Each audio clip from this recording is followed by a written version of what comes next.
Radio X. Your host, Jimmy X. Sunday afternoons, 1 to 3 Eastern, here on the Orion Talk Radio Network.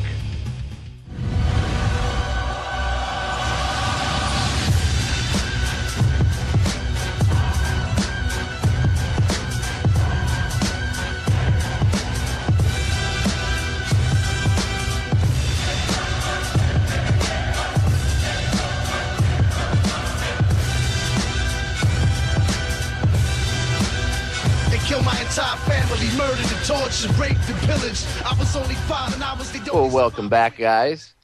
I don't know if any of you guys heard, but yesterday, before I start talking about the London riots, yesterday on MSNBC, Dylan Ratigan lost his mind. He just went off.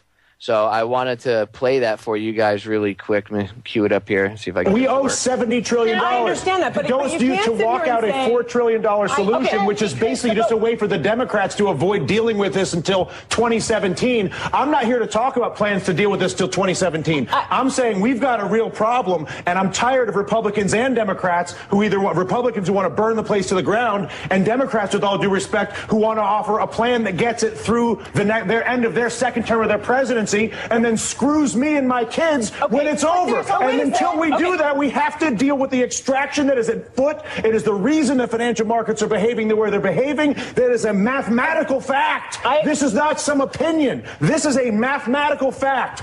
Tens of trillions of dollars are being extracted from the United States of America. Democrats aren't doing it. Republicans are not doing it. An entire integrated system, financial system, trading system, taxing system that was created by both parties over a period of 2 decades is at work on our entire country right now. And we're sitting here arguing about whether we should do the $4 trillion plan that kicks the can down the road for the president for 2017 or burn the place to the ground, both of which are reckless, irresponsible, and stupid. And the fact of the matter is, until we actually, and I'm sorry to lose my temper, but I tell you what, I've been coming on TV for 3 years doing this. And the fact of the matter is that there's a refusal on both the Democratic and the Republican side of the aisle to acknowledge the mathematical problem, which is that the United States of America is being extracted. It's being extracted through banking, it's being extracted through trade, and it's being extracted through taxation. And there's not a single politician that has stepped forward, Susan, to deal with this. Go Dylan Ratigan. It's about time somebody on MSNBC talked and told the truth. Now, not surprisingly, today, Dylan was off working on his book, and he was a call-in guest on his own show, so I'm sure he got a talking to just like Cenk from the Young Turks. And I think, personally myself, I don't like the Young Turks. I think, yes, it's nice to see Cenk opened up and he understands things, but he would still pull the party line and he would protect Obama on a lot of stuff when he was on MSNBC. I'll give him credit for standing up, though, and walking off the show and everything else because they messed with him and told him he had to change his tone. So got to wonder if Dylan Ratigan's going to be next. And I'm not saying Dylan Ratigan, is 100% perfect, anything like that, but I got to give him credit. He stood up and he just had a "I'm mad as hell and I'm not going to take it anymore" moment right on the middle of MSNBC. So screw you, GE, and your warmongering network, and kudos to Dylan Ratigan. I send you a virtual beer through the internet, my friend. If I ever get a chance to sit down and have a cold, frosty one with you, I will. And yes, that was yes, Jeckler in the chat room to answer your question. That was live on MSNBC when he lost his temper. If you go to Federal JackTube 6, you can see it. It's my YouTube channel. It's one of the latest videos. It's Dylan Ratigan is mad as hell and he's not going to take it anymore. And you can see the whole, I think it's like 4.5 minutes. But he goes off a little bit of a second time. So that was about halfway through. And it was good to see him lose his mind because it's nice to see somebody actually. Watching him, you could see he wasn't acting. He really meant it. You don't see Bill O'Reilly and the rest of these scumbags talking about any of this. So at least Ratigan stood up. Now, before we waste any more time on this, I want to get into the London riots, and it's important because there's a few points things I want to point out. The cops were ordered to stand down. So although they did kind of show some force, they really weren't showing. I mean, American police, we all know, they would have had tanks. They would have been out there. This would have been squashed within 24 hours. People would have been shot in the street, tasered, beaten, and everything else. Okay? They allowed this to happen, so it kept getting worse. Now, why would they do that? Well, first of all, the question is, did they even start the riots to begin with? Did they take anger? Because you have to remember, these people are social engineers, and I'll explain all this in a second. But did they even create the situation knowing that it would happen? And the reason I say that is this. You have a situation where people are getting pissed off and they're awakening, just like Zbigniew Brzezinski said last year at the Council on Foreign Relations meeting in Canada. People are becoming globally aware. What if they started this as a pressure release, like a pressure relief valve? It lets off just the right amount of steam. They have it in just the perfect area, so there will be patsies or fall guys, okay, because there are morons that'll just hop on and go with it.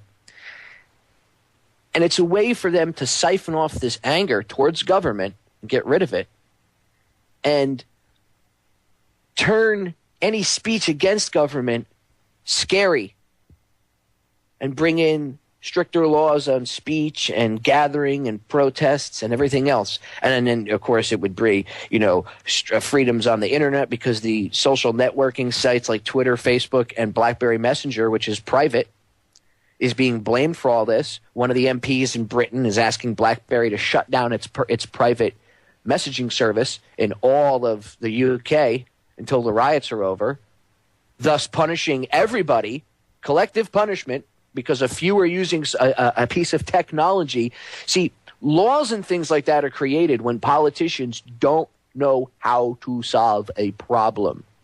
And because they've never had to deal with this stuff before, they don't know how to deal with it. So their only reaction, their knee-jerk reaction, is to call for martial law and everything else. Now, these guys haven't changed their tune in 3 or 4 days, saying we don't want martial law, and then we do. They want it from the get-go. But you can't just openly do that, especially in the British society, because then you would have the Brits turn around and go, oh, what the hell? And now you have these people already rioting. You would inflame the situation. It would be like throwing gasoline on a fire. But if you allow the chaos to grow for 3 or 4 days, like Henry Kissinger said, today the people would be enraged if, UN troops are walking through the streets. Tomorrow they'll be asking for it. And now you have people, they've done polls in the UK, and people are like, 1 out of 3 wants live ammunition used on these people. It's amazing how fast someone's humanity can be taken away because they're afraid. Because they're afraid. It's as simple as that. And they know this, and they're playing this. This is a goddamn game to them. It's a big game of chess. And unless you understand how the game is played, you're not going to understand that you're even being played. A lot of people jumped on this and were like, look, there's Summer of Rage in London. They're mad. I refrain from doing that. I do have video reports from different news agencies showing what's going on a page I made on Federal Jack, but I refrained from giving my opinion on it till I sat back and I watched it for a few days. And watching it unfold, it looks very contrived. Okay, and it serves a lot of purposes. It gets that pressure down, and it allows them to bring in draconian laws and stuff and act like scumbags and bring in martial law and do things that they normally wouldn't be able to do because the public is asking for it. Whereas 4 days earlier, the public would have probably would have fueled the protests against the government. Now, anti-government talk and stuff like that will be frowned upon because people will be afraid of it. Fear is the ultimate tool. And the government will always use that. The only thing that will overcome that fear is knowledge, because with knowledge comes self-empowerment and true power and wisdom. And that allows you to not be afraid, because if I come up to you and say, ooh, Bin Laden and Al-Qaeda are in your closet, ooh, be afraid, ooh. If you know the truth, you're going to say, dude, kick rocks, piss off. But if you don't know the truth, if you're in that fear mode, if you're in fight or flight, your blood is not pumping to your brain, so you're not thinking. It's pumping to your stomach, the viscera, the fight or flight syndrome. You're not thinking. They know this. They're social engineers. They study this stuff. They think we're all stupid. And I'm going to try until my dying breath to wake everybody up and make everybody on an equal plane with these scumbags when it comes to knowledge. Because then and only then will these douchebags lose. We're going to break. We'll be right back. South Dakota, New York City, I am everything.